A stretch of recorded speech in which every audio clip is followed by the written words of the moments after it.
Rocío, un abrazo desde Tacna, gracias por acompañarnos el día de hoy aquí en Radio Uno. Podríamos empezar por esto, es decir, una noticia que nos pareció importante ahora, atacada por ciertos sectores del Parlamento Nacional que también representan sectores que nunca han reconocido, por ejemplo, el trabajo de la Comisión de la Verdad y otros desarrollados que han investigado estas situaciones que se han vivido durante la época del terrorismo en el país. Muy buenos días. Hola Fernando, ¿qué tal? Buenos días y buenos días a todos en Tacna. Eh, bueno, sobre el tema específico del ojo que llora, ¿no? La verdad que sí, es una buena noticia y el ojo que llora, para explicarlo un poco al público, es es un parque, no es una escultura que la escultora Lika Mutal, que lamentablemente ya falleció, hizo en un parque, encontró una piedra horadada, y ella, utilizando esta piedra y otros recursos, ha hecho como una especie de laberinto de piedras en este parque y por esa piedra horadada, han colocado, digamos, un mecanismo por el que sale agua, ¿no? Y esa agua va a una fuente. Entonces, eh, en las piedras que hay alrededor de esa gran piedra, que es el ojo que llora, están escritos los nombres de las personas que fueron víctimas de la época de la violencia política, víctimas de Sendero Luminoso, pero también víctimas de las Fuerzas Armadas y víctimas de las fuerzas policiales. O sea, por ejemplo, están los nombres de policías que han muerto en manos de Sendero, pero también están los nombres de los desaparecidos de la Cantuta, que fueron desaparecidos por el grupo Colina, que fue un comando oculto del ejército manejado por Vladimiro Montesinos y por Alberto Fujimori. Entonces, estos sectores, como la congresista Norma Yarrow, lo que quieren es, digamos, decir que en esos años hubo terrorismo, que lo hubo, por supuesto que sí, que hubo terrorismo, hubo bombas, todo. Bueno, yo lo viví, usted lo vivió, y por supuesto que fue una época de miedo y de pánico ante Sendero Luminoso y el MRTA, pero también, ojo, hubo violaciones sistemáticas de derechos humanos en determinados lugares. Y uno de los lugares, por ejemplo, en que hubo violaciones sistemáticas fue Ayacucho. Y en Ayacucho incluso se alquiló una casa donde se torturaba, que es la famosa Casa Rosada de Huamanga. Ahí se torturaba a la gente. ¿Y quiénes torturaban? Las Fuerzas Armadas, desde que se declaró estado de emergencia. Las Fuerzas Armadas en Ayacucho, en la zona de Putis, entraron a un pueblo donde antes había entrado Sendero Luminoso y Sendero Luminoso había obligado a la gente a que se vayan a las montañas, a los cerros. Eso ellos lo denominaban las retiradas, y la gente se fue, y todos los que vivían en ese pueblo, la mayoría eran evangélicos. Me refiero a Putis. Entonces se los llevaron a los cerros, y cuando los senderistas se dieron cuenta de que venían las Fuerzas Armadas, se fueron y los dejaron ahí. Y después llegó las Fuerzas Armadas, se fueron a los cerros y les dijeron que bajen a su pueblo.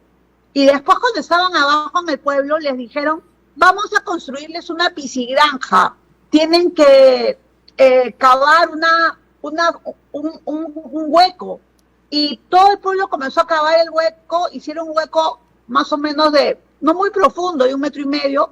Les dijeron que se pongan adentro, los mataron a todos, tiraron bombas, granadas, Y ahí mataron a niños, a bebés, a mujeres embarazadas. Eso sucedió en el pueblo de Putis. Ujú. Y en El Ojo que Llora hay una piedra grande que dice Putis, para recordar a todos. Y también los nombres de cada una de esas personas están en las piedritas. Entonces, ¿qué es lo que quiere Norma Yarro? Lo que quiere Norma Yarro es decir que en esa época solo Sendero Luminoso y el MRTA mataron gente, lo cual es falso, porque mató gente el ejército y las fuerzas policiales. Violaron a personas, torturaron a personas. Y hay una impunidad, Fernando, tremenda.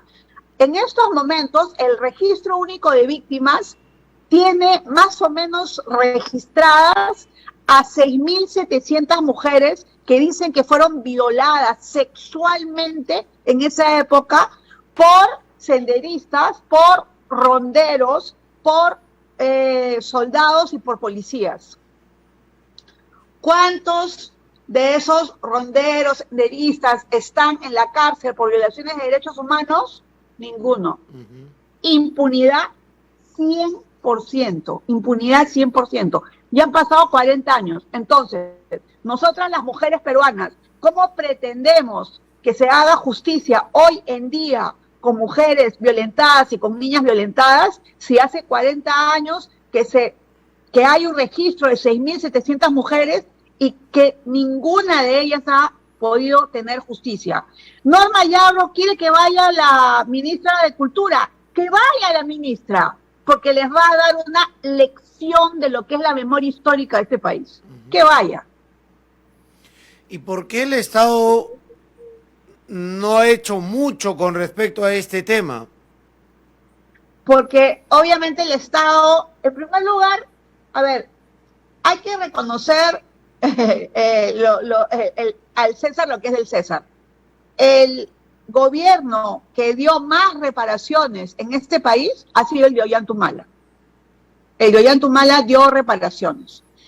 Entonces, ¿por qué el gobierno... Siendo él militar y acusado por madre mía. Exactamente. Yo creo que precisamente por este tema, porque él fue acusado por madre mía, una persona sensible al tema. Y otra cosa es que puso, fíjense, el que fue el presidente, el secretario técnico del registro de víctimas, era un ingeniero. Y entonces el ingeniero le dijeron, mira, tienes esta cantidad de plata y tienes que repartirla. Dijo, ya, yo la reparto. Y comenzó a repartirla. Yo me encontré, digamos, con este ingeniero en alguna de estas ocasiones en que se entregó el dinero a digamos, la reparación, ¿no?, a las personas. Y yo me di cuenta de que él poco a poco, o sea, en contacto con la gente, comenzó a sensibilizarse ya por el fondo del asunto. Ya no era solo entregar, no era eso, sino era una reparación simbólica que las personas quieren. O sea, las mujeres violadas, por ejemplo, a mí me han dicho, a mí no me importa que me den dinero. Yo lo que quiero es que el Estado peruano me pidan perdón, eso es lo que yo quiero. Y eso es lo que no ha sucedido. Las Fuerzas Armadas nunca han pedido perdón, nunca. Las fuerzas policiales que también violaron derechos humanos, los Inchi, nunca han pedido perdón. Entonces, el Estado peruano sí, a través de los ministros, cuando fue Marisol Pérez Tello, cuando fue ministra de Justicia, ella muchas veces, en muchas circunstancias, pidió perdón a nombre del Estado peruano, y eso fue muy emocionante, la gente lloraba. Pero las Fuerzas Armadas y las Fuerzas Policiales, las Fuerzas Armadas también, la Marina, ojo, ¿no?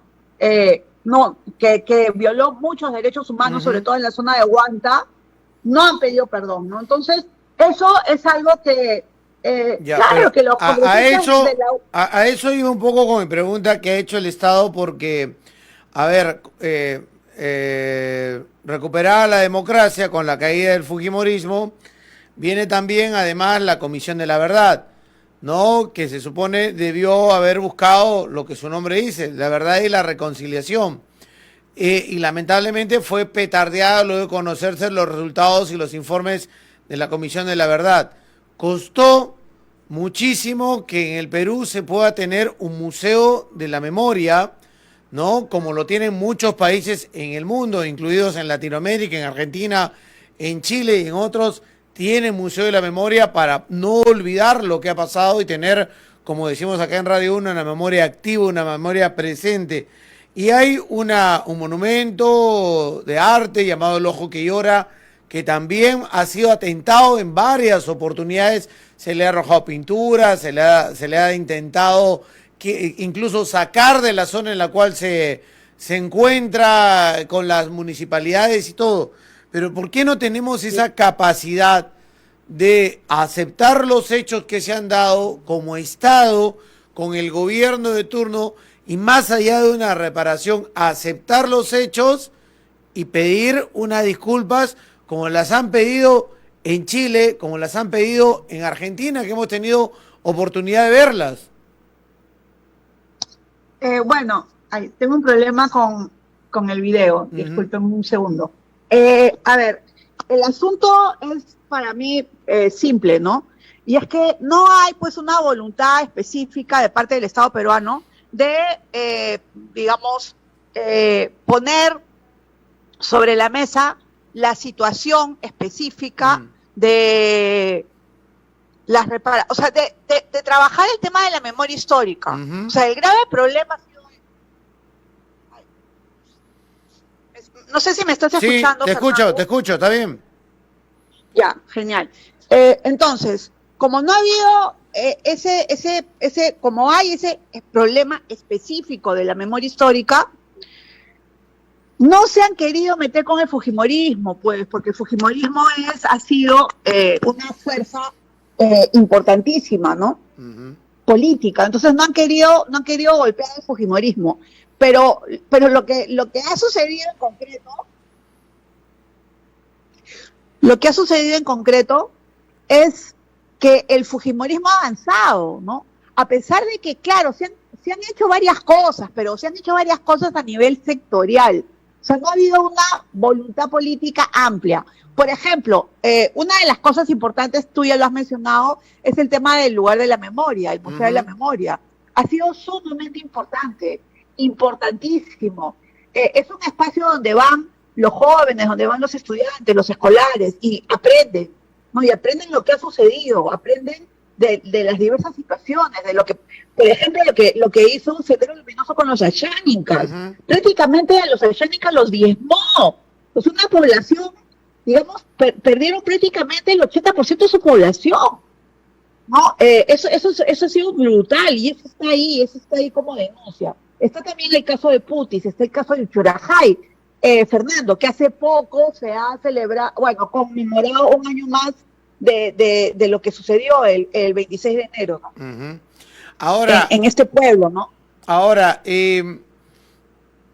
la decisión del Ministerio de Cultura de declarar El Ojo que Llora como patrimonio cultural, ¿tiene sustento? Algunos oyentes me dicen que no tiene sustento declarar como patrimonio cultural El Ojo que Llora.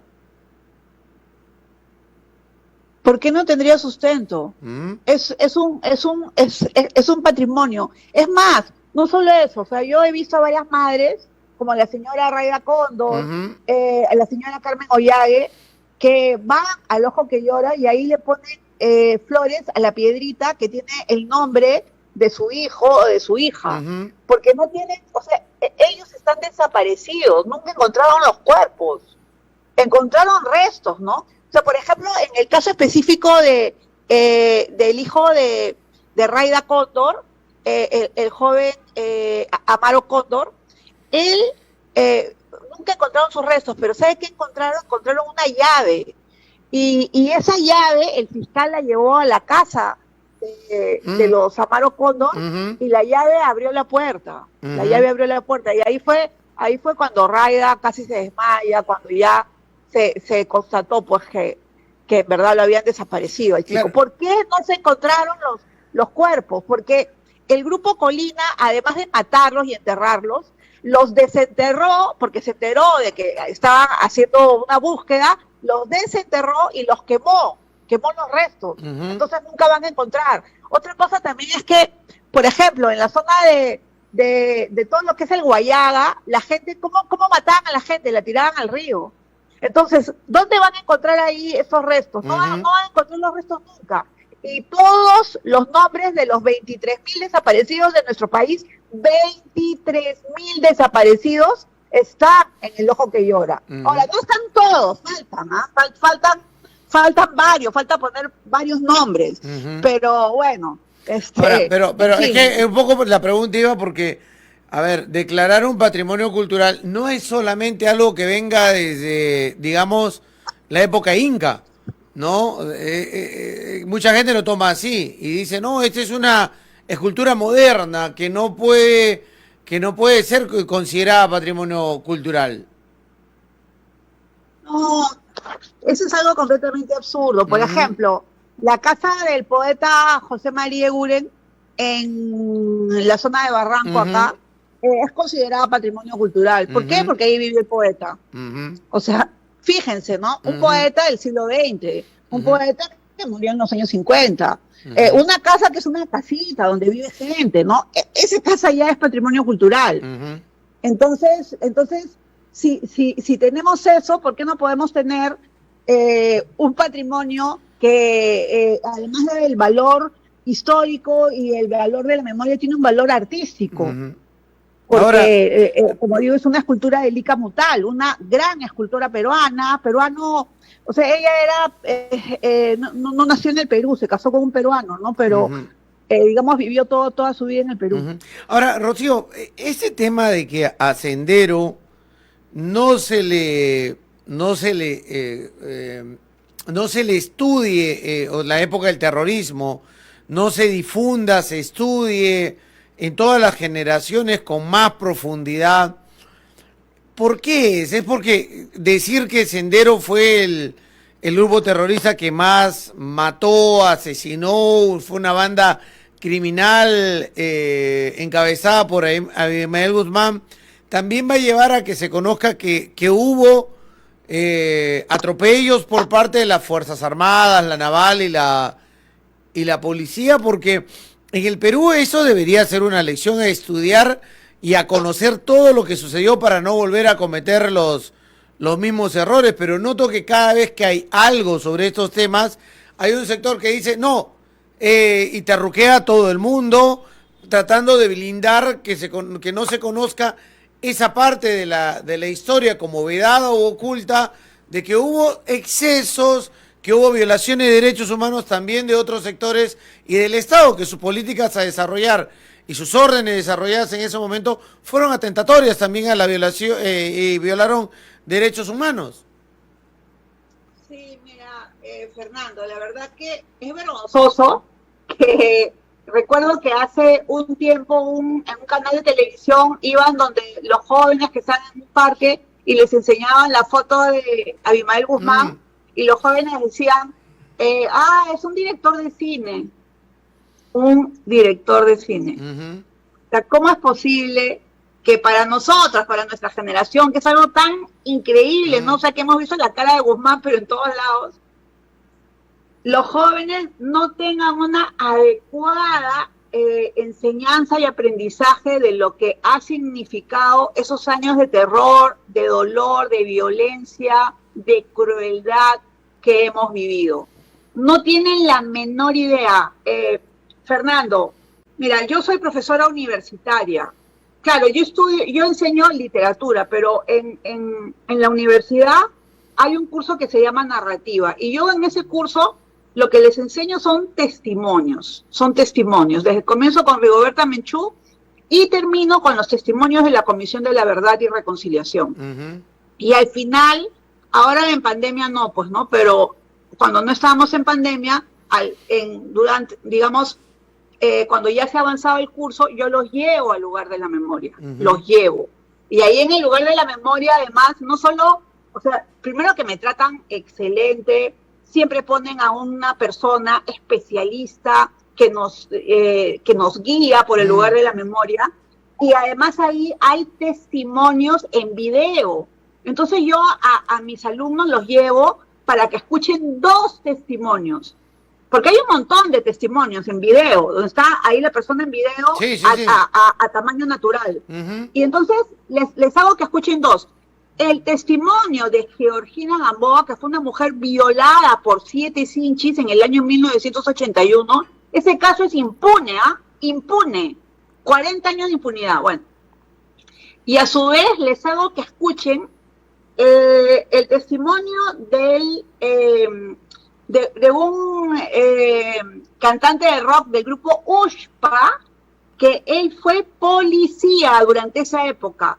A diferencia de los otros policías, él sí era de Andahuaylas, sabía quechua, y su padre era un pastor evangélico que le había enseñado, por supuesto en su casa, a respetar los derechos humanos.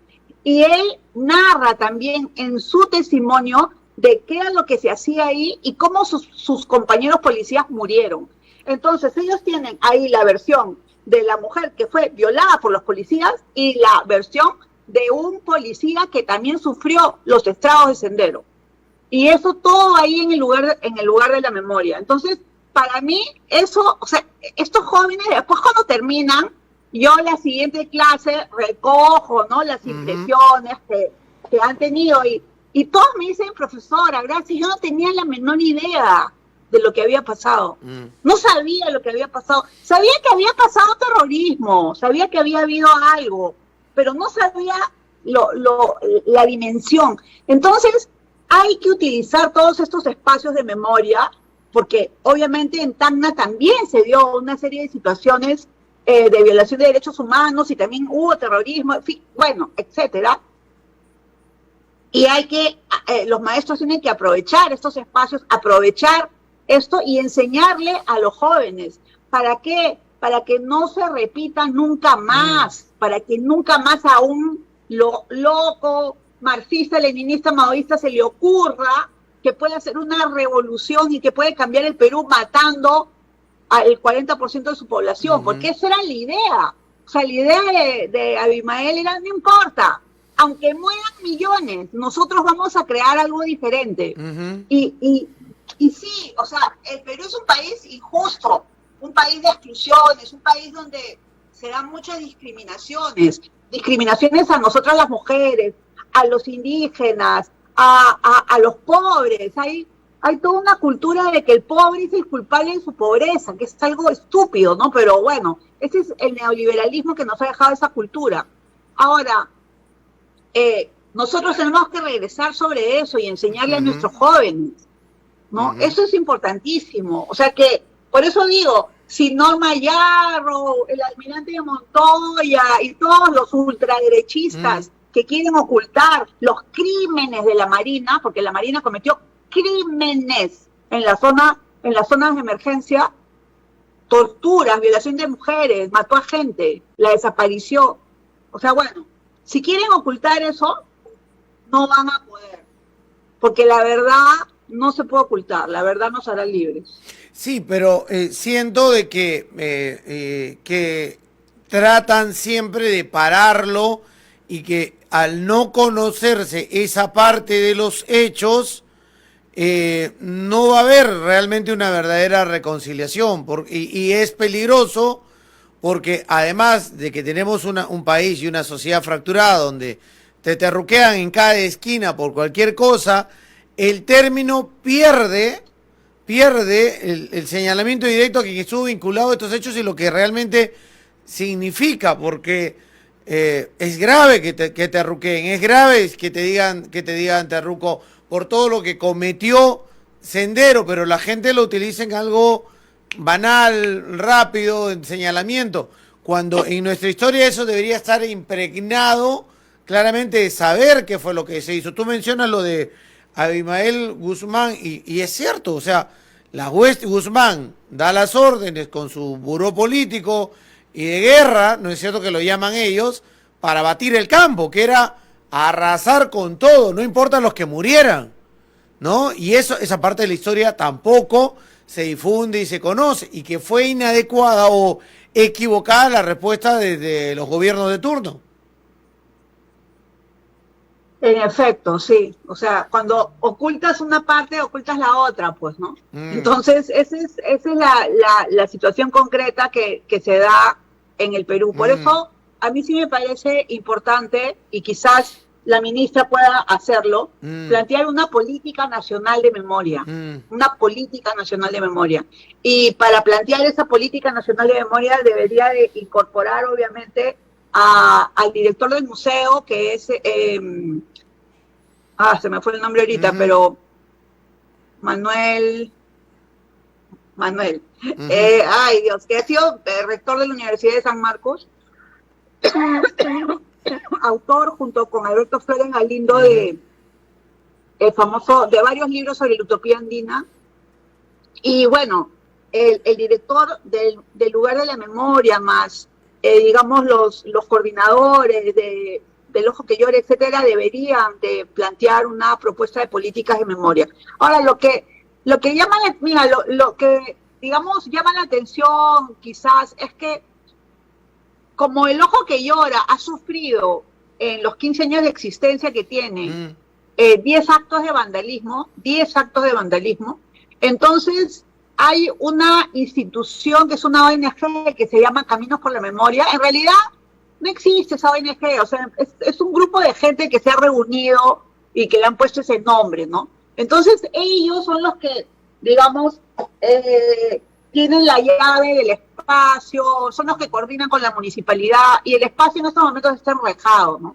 Lo cual a mí me parece una tristeza tremenda, porque ¿para qué va a tener un monumento tan lindo que esté enrejado todo el tiempo? Manuel Burga me dice un oyente. Manuel Burga. Sí, la verdad es que son espacios públicos y que deberían servir de reflexión, ¿no? A tenerlos cerrados. Pero es parte entonces, de la... Oye, pero Rocío, es parte de la intolerancia que lamentablemente está en nuestra sociedad y también aquí en el Perú. Si te queman un huaco,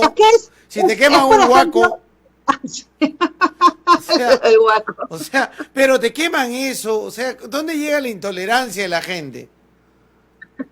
O sea, que tienes que llegar a la violencia para eso. No te gusta, no vayas, no lo mires, no participes. Pero ir a quemarlo, o sea, no te gusta, no, voy y le echo pintura, voy y trato de destruirlo. O sea, es la forma de actuar.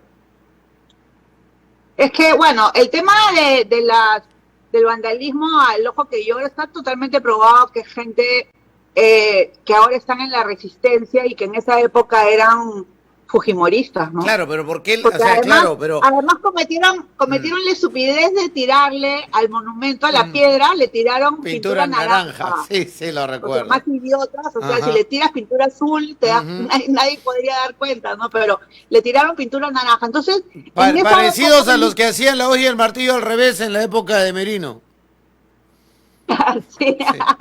Sí.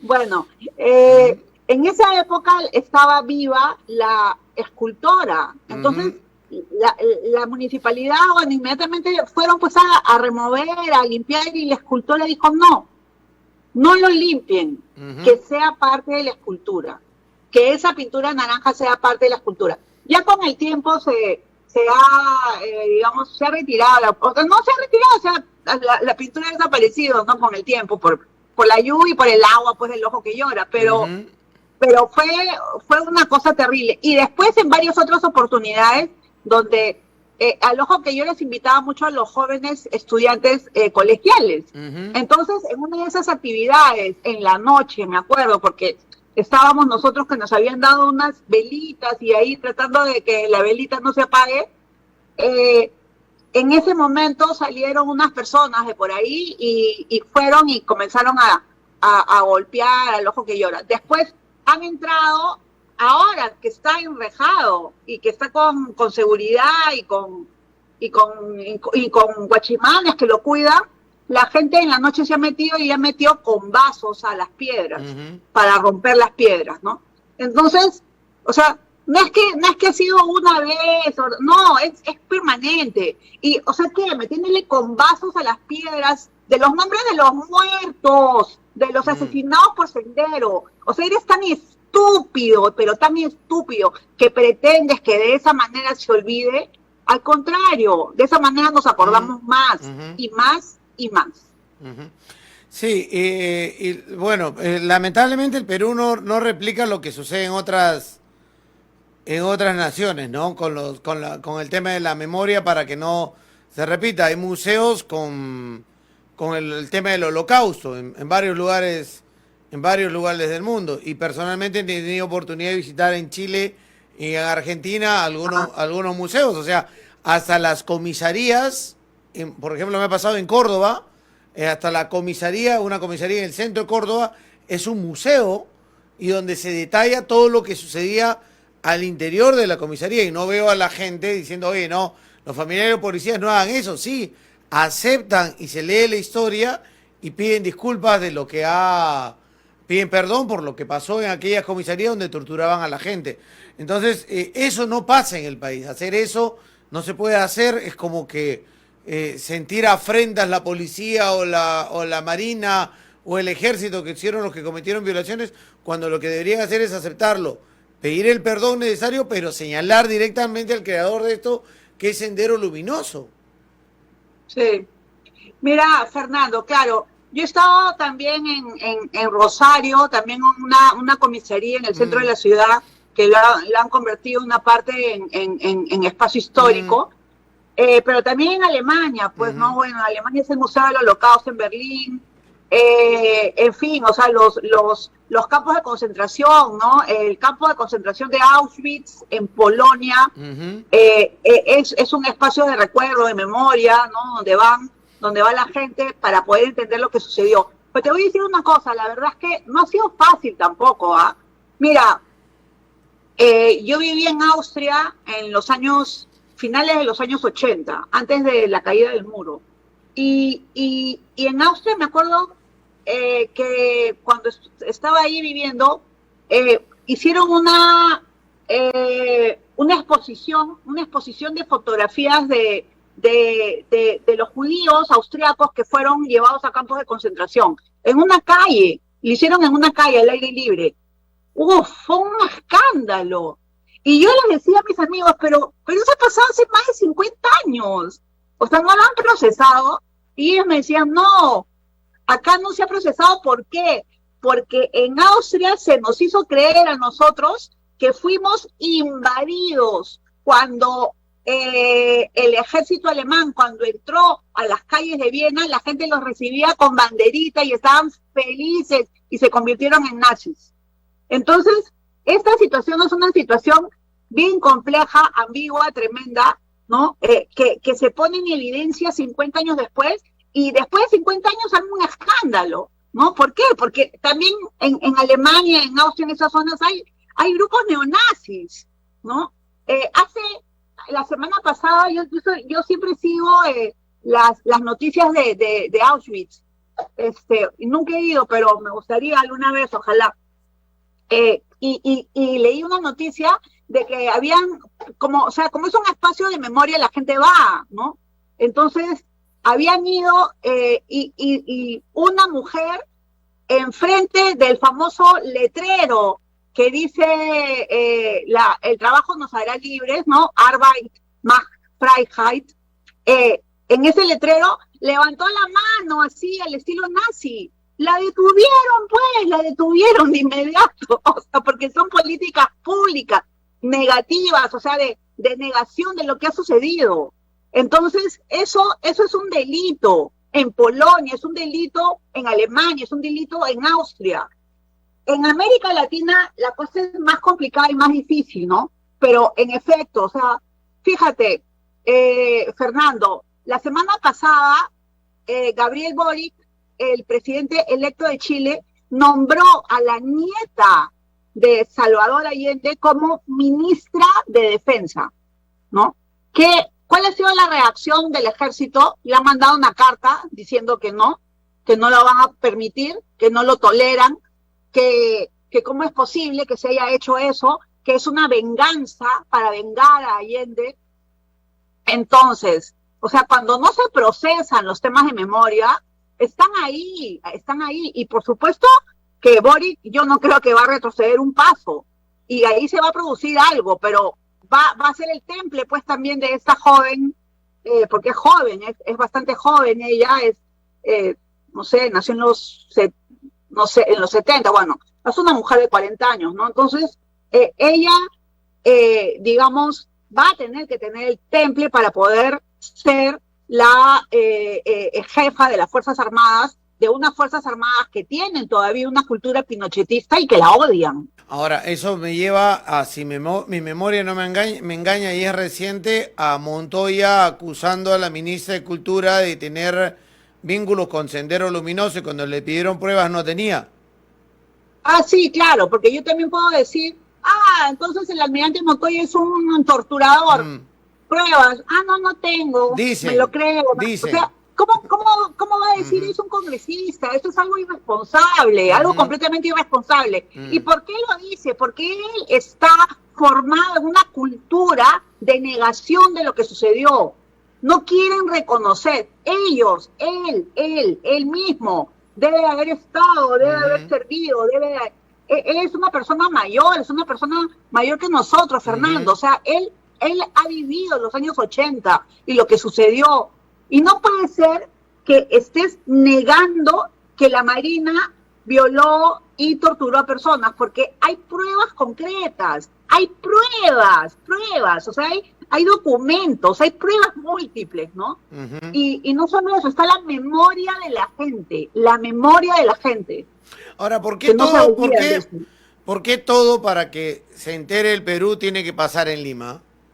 Es decir, Tarata, y te lo pongo ahora como Repsol, tiene que pasar en Lima y recién, incluso, y estoy seguro va a pasar eso, con mucha impunidad.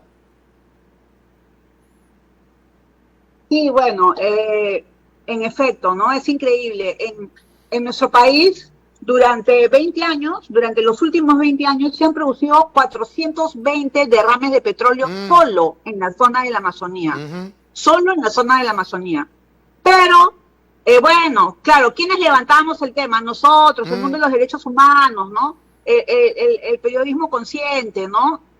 Incluso es más, o sea, en la zona de Cuninico, en una zona en Loreto, donde está, creo que la parte más débil del oleoducto, cuando el oleoducto se virtió petróleo, pues varias veces, ¿a quiénes contrataron para que limpien?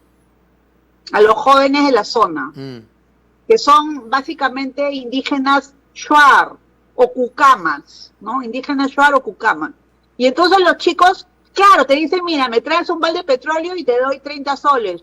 Se tiran pues a buscar el petróleo. Ujú. Y hay fotos, yo he visto fotos de jóvenes empapados en petróleo, Mm. que se han sumergido debajo de las cochas para sacar el petróleo. Y esos jóvenes, después las madres, hay una señora que se llama Flor de María Paraná, una madre cucama, muy valiente ella ha denunciado que su hijo, que hizo eso, en esos momentos tiene una serie de problemas, no solo a la piel, sino a Mm. los pulmones, porque el petróleo se le ha metido por las fosas nasales. Entonces, es una situación que además fue una situación que fue promovida por los funcionarios de Petroperú. Y eso no podemos olvidarlo. Pero nada de eso existe para Lima, ni para Tacna, ni para Arequipa, ni para Cajamarca. ¿Por qué? Porque sucede en la zona de Loreto. Pero cuando sucede al frente del Callao, Ujú. claro, es una cantidad de petróleo que no se ha vertido en la selva. En la Mm. selva nunca se ha vertido esa cantidad de No, 66 no, mil claro, pero barriles. hay otros casos, o sea, lo del mercurio en Choropampa, o la minería Claro, ilegal en Madre Dios, o la contaminación sí, del río Ramis que llega al Titicaca, o la propia minería sí, formal exacto. cometiendo varios atentados medioambientales, tienen que pasar en Lima, en San Isidro, en algún lugar donde se tomen las decisiones para poder actuar y todavía actuar de una manera todavía muy laxa ante los que llevan adelante estos hechos y atentados. Claro, eso es verdaderamente penoso, ¿no? Mm. No, Eh, uno siente que el Estado claro, no funciona, o sea, recién le van a pedir el impedimento de salida del país a los de Repsol. ya se debería Ya hace había, rato, ¿no? podía haber tomado un vuelo y haberse ido. Claro. Mm, Además, eh, hay varias situaciones que a mí me llaman la atención, porque, por ejemplo, ¿Cómo puede ser que la empresa mienta? Ahora, la UEFA, que ahí hay gente muy proba, y la encargada, porque ni siquiera hay jefe de la UEFA en estos momentos, hay una encargada. La encargada es una profesional bien valiente, ¿ah?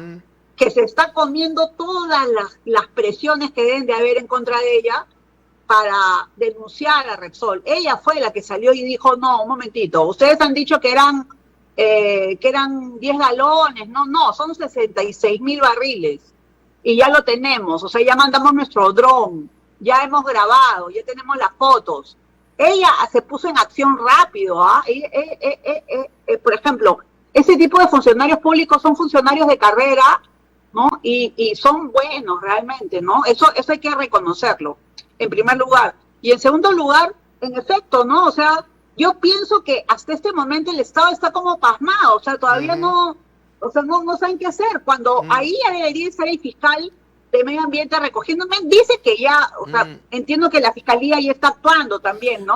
Pero eso tiene que ver con capacidades de los funcionarios, o sea, no saben qué hacer es una, y la otra que yo me preguntaba al principio es, ¿cuán blindados estarán las transnacionales para no sufrir sanciones mucho más grandes por un sistema hecho a la medida de ellas en el país?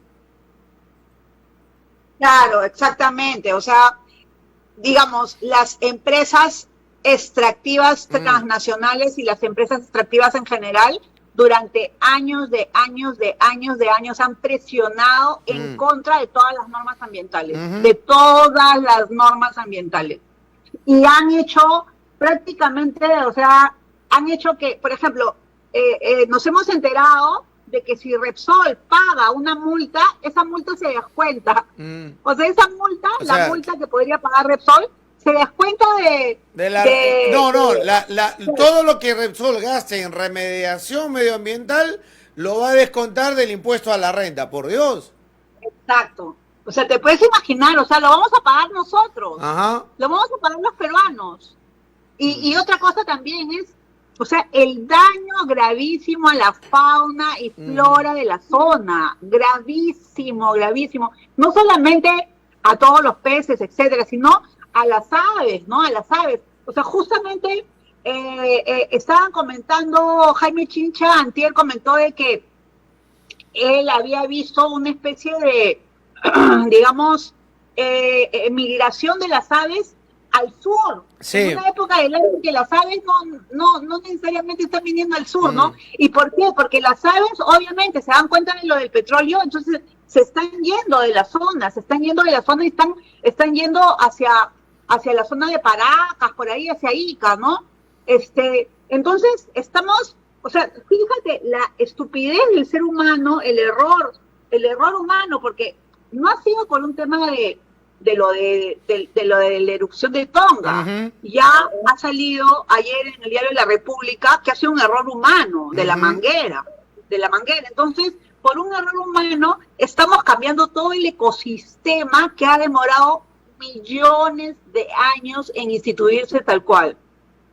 Es un grave daño en nuestro país, gravísimo. Y me parece que ahora, felizmente, los jóvenes tienen mucha más conciencia de la que teníamos nosotros a la edad de ellos, y son los jóvenes, y son los pescadores, y son los que han sufrido el impacto, los que están movilizándose, ¿no? Entiendo que hoy día va a haber también una movilización, que hay cacerolazos. Bueno, vamos a ver, ¿no? O sea, la gente tiene que indignarse y tiene que pasar a la acción también. Sí, es verdad, ¿no? Pero depende de la capacidad de la cabeza para poder tomar decisiones. Es decir, se ve un presidente, y acabamos de ver las entrevistas, que no está dando la talla ni tiene conocimiento del Estado. Un ministro de Ambiente que lo que se conoció era que era abogado de invasores de terrenos y lo colocan como ministro de Ambiente. La jefa de la OEFA, que si bien ahora ha demostrado cierta capacidad, es encargada porque habían sacado a la titular, y ahí nos falta actuar más como una estructura de Estado rápida y no permitir que estas cosas, o sea, tiene que articular todo el Estado, ¿no? El presidente, la presidenta del Consejo de Ministros, el Ministerio de Ambiente, la OEFA, la Marina y otros organismos pero todos juntos en bloque. Los otros tipos te mienten como quieren, te sacan cada versión. Ahí hace un momento hablaba que eso ya no es como se cayó, se desplomó, no se derramó, afloró ahora. Afloró con el segundo derrame y, por favor, o sea, ¿hasta cuándo vamos a dejar que nos traten de esa manera? Sí, exacto, sí, bueno. Sí, yo ayer también puse un tuit diciendo, este es un tema de dignidad nacional, o sea, no puede ser este maltrato al país, a los peruanos. Y bueno, sí, pues, o sea, se requiere un liderazgo específico, un liderazgo, mira, no tiene que ser un liderazgo capacitado, o sea, no necesitamos un presidente de la República que se sepa todas las normas ambientales, no, simplemente necesitamos un liderazgo de alguien que diga, oiga, un momentito, o sea, ustedes no se pueden burlar del país, ¿no? Entonces vamos a aplicar todo el rigor de la justicia y vamos a ver exactamente qué es lo que tenemos que hacer y por qué ustedes tienen que remediar todo eso y y además tienen que pagarle a los pescadores y el Estado tiene que asumir, o sea, ahí, bueno, Pedro Frank, que dicen que están viendo el tema del bono, no puede ser que esa gente se quede sin trabajo. Y claro, la gente se queda sin trabajo, pero digamos los consumidores de pescado nos quedamos sin el material, o sea, sin la alimentación en nuestra mesa también. O sea, eso también es una situación. Ahorita la gente no está consumiendo pescado aquí en Lima, tienen pánico de que tenga petróleo, ¿no? O de dónde provenga, ¿no? Digo, claro, o sea, ¿qué te digo? Mi mamá, que es una señora anciana, ¿no? De 98 años, lo primero que me dijo es, no compres pescado, hijita, no compres pescado. Y yo le digo, pero mamá, aquí el pescado se compra en el muelle Chorrillos, ¿no? O sea, el muelle Chorrillos no está afectado. No, está con petróleo, Entonces, eso también, o sea, digamos, los primeros perjudicados son los pescadores de la zona, pero los segundos perjudicados son los pescadores en general, porque la gente ya tiene una reacción a consumir pescado. Sí, perfecto. Rocío, te dejo un abrazo, te agradezco los minutos que nos has dado. Ok, bueno, gracias. Se queda en el tintero lo de Pedro Castillo, pero bueno. Le damos 3 minutos, a ver. ¿Hay algo más que...? Sí, o sea, la verdad que yo creo que, bueno, en primer lugar, como persona que ha hecho periodismo en este país, ha sido un error garrafal de parte de los asesores de comunicaciones decirle a Pedro Castillo que salga a dar 3 entrevistas al hilo. Él primero ha debido de dosificar, ¿no? O sea, se ha pasado no sé cuántos meses, 8 meses, sin dar una sola entrevista y de pronto le da entrevistas a Hildebrand, a Nicolás Lucar y a este señor periodista Fernando Rincón. Y claro, Rincón, además también no sé quién mapeó quién era Rincón, ¿no? O sea, Rincón, digamos, es alguien que ha sido, es un periodista muy, digamos, inquisitivo, ¿no? Y obvio, ¿no? O sea, por ejemplo, hay preguntas que, por ejemplo, a nosotros se nos han pasado que son obvias, ¿no? O sea, ¿cómo puede ser que una persona le organiza al presidente del Perú, a la hija del presidente, una fiesta infantil y el presidente no se entere? Claro, es que puede ser, ¿por qué no? Si Pacheco tenía todo el poder, pues ese es el problema. O sea, tú no puedes ser presidente y darle a tu asesor, darle a tu secretario todo el poder. O sea, le tiras la pelota y ellos son los que se ocupan. No puedes, no. O sea, tú para eso eres presidente del Perú. En fin, no sé, yo creo que nosotros todos queremos que se respete la democracia. Y yo creo que el señor Pedro Castillo tiene que irse en el año 2026. Pero para que la derecha y la ultraderecha no sigan con el tema de la vacancia, y ahora que Rosa María Palacio les ha puesto en la mente la idea de que se puede denunciar a Pedro Castillo por traición a la patria, ¿no? Por el tema de Bolivia, que es una tontería lo que dijo, ¿no? O sea, es parte digamos, de la falta de preparación. O sea, no vas a una entrevista en la que sigues repitiendo, yo estoy aprendiendo, yo soy del pueblo. O sea, tú puedes ser del pueblo, pero el tema no es...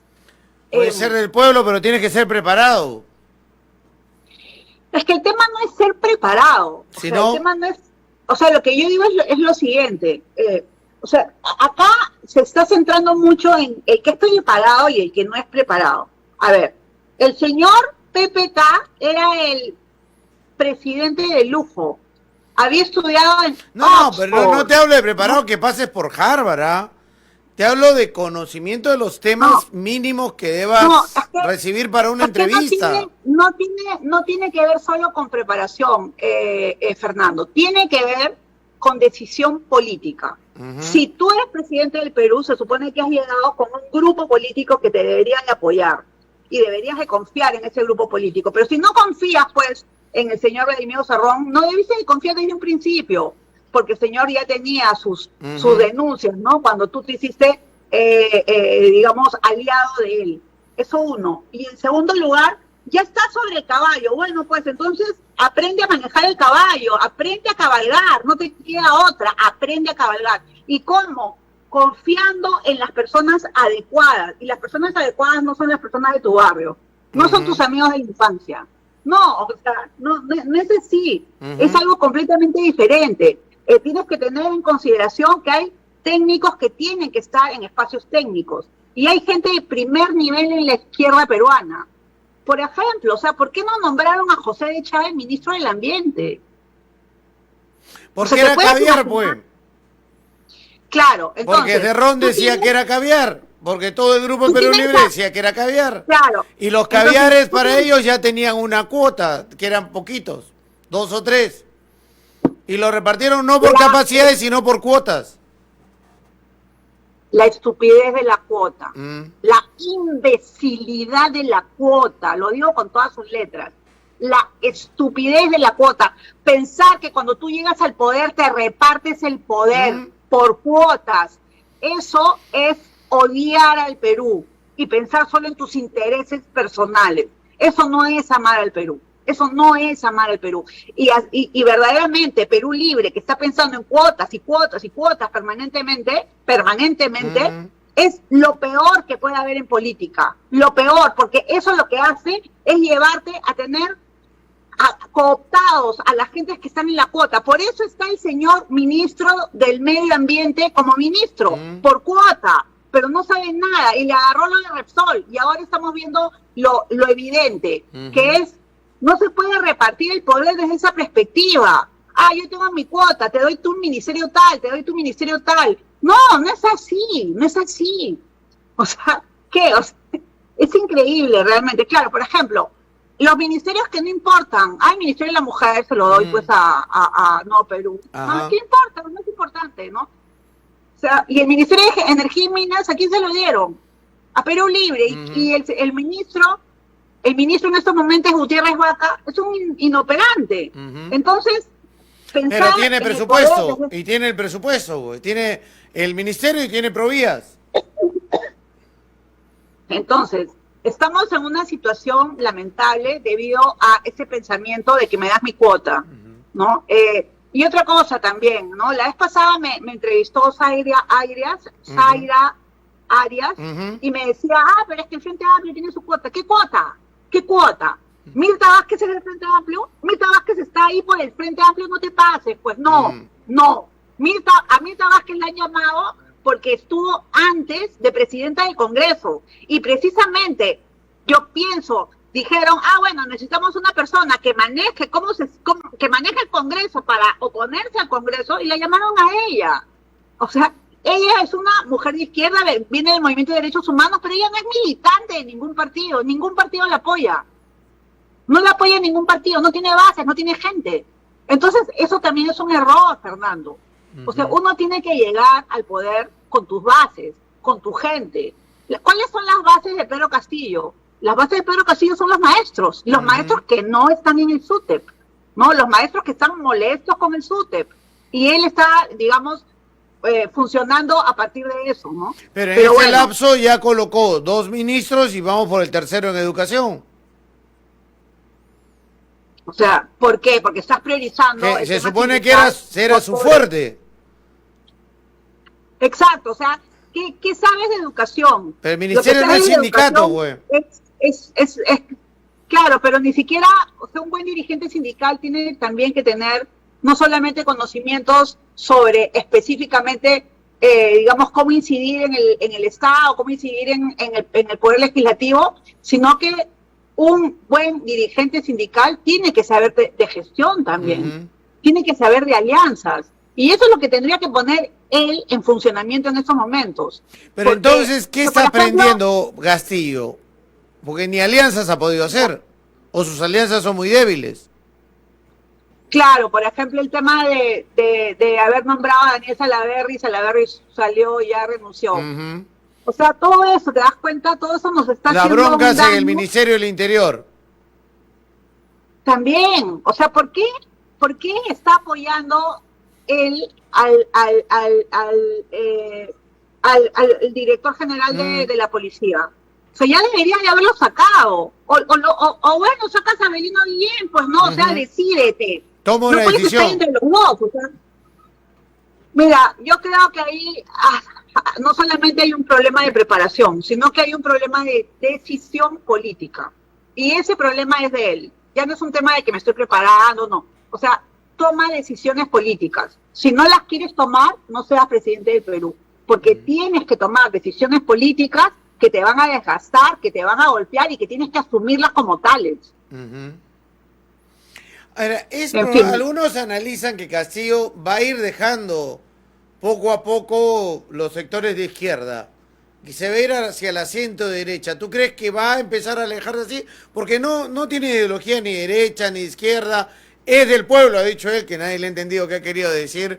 No se define cuando le hacen una pregunta y que va a terminar yéndose hacia esos sectores. Incluso gente que ha votado por ellos, los he escuchado, dicen no, es de derecha, no es de izquierda. A ver, yo creo, junto con varios otros, incluyendo analistas políticos, que Pedro Castillo, siempre lo dije, acuérdate, yo lo dije acá en esta radio, Pedro Castillo no es de izquierda, Pedro Castillo es un nacionalista popular, esa es su propuesta ideológica. ¿Por qué? Porque él, por ejemplo, claramente se adscribe a toda esta cultura empresarial del emprendimiento, de los emprendedores, del neoliberalismo. Él no está planteando un cuestionamiento del neoliberalismo, o sea, para nada, él no plantea, no hay un horizonte político más allá, o sea, de decir, sí, queremos cambiar las cosas, sí, pero ¿cómo las vamos a cambiar? ¿Qué vamos a hacer? ¿Qué vamos a plantear? Entonces vamos a plantear que el pueblo, y el pueblo no es corrupto también, no puede un hijo del pueblo ser corrupto. ¿Acaso Toledo no era hijo del pueblo y es un tremendo corrupto? O sea, la idea del fetiche pueblo, claro, eso es algo muy pero es que ese es un tema de manejo de imagen, o sea, no, Toledo era el lustrabotas, ¿no? Que había salido de Cabana y que había estudiado en Harvard. La imagen también de Castillo es muy fuerte, primero con el lápiz y luego con el sombrero. Claro, claro. Y a mí me parece interesante y me parece importante que un hombre campesino, maestro rural, esté ahora dirigiendo el país. Pero precisamente lo que digo, no solamente falta preparación, digamos, o sea, claro, nadie le enseñó, pero nadie le enseña a ningún presidente a ser presidente, ¿no? Ahora, claro, por eso decía, PPK tenía todos los pergaminos, tremendo corrupto, ¿no? Entonces, o sea, ¿qué es lo importante? Lo importante es tomar decisiones y asumir esas decisiones. Y lo que sucede es que en nuestro país no se están tomando decisiones, se están postergando las decisiones, se están difiriendo las decisiones para más adelante, ¿no? Para más adelante. Entonces, eso es una... y las decisiones que se toman, que son nombrar a tal o cual persona como ministros o como jefes de algo, son decisiones erradas, que no tienen, digamos, que no han sido pensadas en función de qué es lo mejor para el país, ¿no? Y bueno, tú no puedes nombrar a una persona y mínimamente no hacerle pues una búsqueda en internet, ¿no? O sea, para eso tienes a tus asesores. Y otra cosa que me parece terrible es que el presidente diga que no lee periódicos y no ve noticias. No puedes gobernar de esa manera. No se puede gobernar así. Yo lo comentaba ayer porque siquiera eso te sirve para saber qué están pensando tus enemigos políticos. Es que no puedes gobernar sin tener información tuya, o sea, que tú la has leído. Mm, Porque claro, a él le dirán, mire, el comercio dice tal cosa. Entonces todo está mediatizado por la interpretación del otro. A mí no me, o sea, yo quiero leer directamente, quiero saber quién es. Quiero, o sea, yo misma entender. No sé, mira, la verdad, Fernando, no le veo, o sea, me parece que la situación... ya, pero es tú quieres una que llegue situación al muy 2026. Yo creo Ahora, que todos queremos que ya. no ¿Y haya qué debe cambiar para llegar al 2026? Porque así no llega. se tienen que cambiar varias cosas, ¿no? Yo creo que ahí también, bueno, la labor de la Premier es fundamental y yo creo que Mirta tiene que dejar de apagar incendios y pensar ya en un horizonte político más amplio. Rocío, ahora sí, gracias. Un abrazo desde Tacna. Nos Nos vemos. vemos, adiós.